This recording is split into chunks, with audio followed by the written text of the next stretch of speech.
Hello class. तो बेटा आज हम स्टार्ट कर रहे हैं third principle of scientific management. Principle का नाम है बेटा कॉपरेशन नॉट इंडिविजुअलिज्म। बेटा this principle is the extension of harmony not discord. Harmony not discord तो एक बात बोलता है बेटा बस कि मैनेजमेंट और वर्कर आपस में पीस से रहें, कोई लड़ाई झगड़ा ना करें, बस इतनी सी बात। बेटा ये और एक्सटेंशन है और बेटा ये खतरनाक बात करता है, एम्प्लॉय के फेवर की बात करता है। क्या करता है बेटा ये बात? बाबू सबसे पहले ये बोलता है the feeling of I should be replaced with the feeling of we. बेटा ये जो मैनेजमेंट के दिमाग में सारा दिन चलता रहता है ना, मैं डिसीजन लूंगा और मेरी वजह से ऑर्गेनाइजेशन, बेटा ये फीलिंग ऑफ आई खत्म कर दो। This feeling should be replaced with the feeling of we. हम सब डिसीजन लेंगे, हम सबके लिए डिसीजन होगा, हम सबकी ऑर्गेनाइजेशन है। इतनी बात बोलता है बेटा टेलर इस प्रिंसिपल में। और जब मैं इम्पैक्ट पढ़ने शुरू करूंगा ना बेटा आई और वी के, इम्पैक्ट बहुत ही खतरनाक होंगे। बाबू मैं केस स्टडी का भी डिस्कशन करने वाला हूं आपके साथ कि केस स्टडी क्या कहती है, केस स्टडी के पॉइंट क्या कहते हैं। सबसे पहले बेटा हमने बात करी the feeling of I should be replaced with the feeling of we. दूसरे काम की बात, the feeling of internal competition should be replaced with the feeling of cooperation. बेटा टेलर बोलता है आपस में compete नहीं करना, बहुत ऑर्गेनाइजेशन है compete करने के लिए, आपस में तो कॉपरेशन से रहना है। ऐसा क्यों बोलता है टेलर? क्योंकि बेटा आपस में compete करने से सिर्फ जेलसी होती है और कुछ नहीं होती, और जेलसी के बाद लड़ाई झगड़े। तो टेलर का कहना है the feeling of internal competition should be replaced with the feeling of corporation. बेटा जैसे ही जब बोलता है ना टेलर की आई को रिप्लेस कर दो वी से, तो बेटा खाली आई का जरा सा इम्पैक्ट नहीं है, वो साथ में ये भी बोल देता है बेटा के इम्पैक्ट समझने की कोशिश करो कि टॉप मैनेजमेंट सिर्फ तू नहीं, सारी के सारी ऑर्गेनाइजेशन।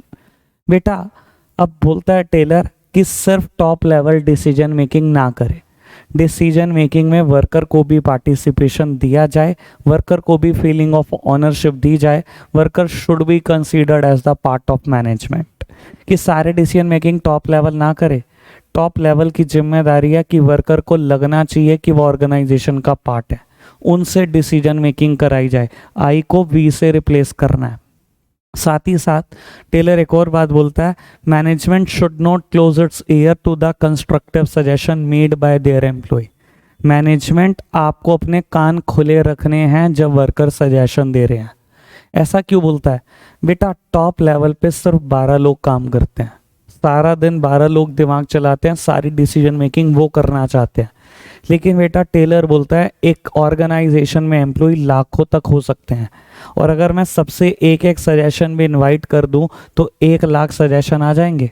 1 लाख सजेशन में से बेटा कुछ 100 तो बहुत काम के होंगे, 50 तो बहुत काम के होंगे, 20-10 तो बहुत काम के होंगे। क्योंकि बेटा ग्राउंड पे एम्प्लॉइज ही काम करते हैं। अगर बेटा 10 सजेशन भी काम के निकलेंगे ना तो ऑर्गेनाइजेशन की बेटा बहुत कॉस्ट, बहुत टाइम सेव कर सकते हैं।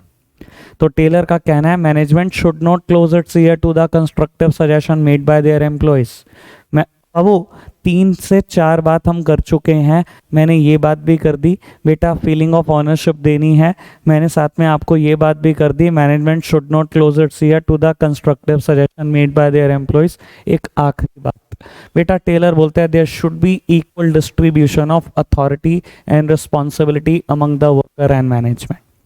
बेटा नॉर्मली क्या सिचुएशन रहती है किसी भी ऑर्गेनाइजेशन में, सबसे ज़्यादा अथॉरिटी, सबसे ज़्यादा पावर टॉप लेवल रखता है और सबसे ज़्यादा रिस्पॉन्सिबिलिटी बेटा वर्कर रखते हैं। लेकिन बेटा टेलर बोलता है there should be equal distribution of authority and responsibility among the worker and management. लो बेटा ये भी आई और वी की इम्प्लीकेशन है। जब टॉप लेवल का हटा ही दिया गया, जब कह ही दिया गया कि वी की बात करनी है, आई की बात नहीं करनी, तो बेटा टेलर ने बोला कि पावर और रिस्पॉन्सिबिलिटी सबकी बराबर होनी चाहिए, चाहे वो टॉप लेवल है चाहे वो एम्प्लॉई है, सबको बराबर पावर दे दो, सबको बराबर रिस्पॉन्सिबिलिटी दे दो। क्योंकि हर एक इंसान की एक अलग इंपॉर्टेंस है ऑर्गेनाइजेशन में। इस चीज़ को बेटा हमने 2 डायग्राम से समझना है। एक क्रिकेट टीम देख लो बेटा, किसी एक प्लेयर को भी निकाल दोगे ना तो बेटा शायद क्रिकेट टीम पूरी नहीं हो पाएगी, शायद बेटा टीम जीत भी ना पाए। तो हर एक इंसान की अलग इम्पोर्टेंस है।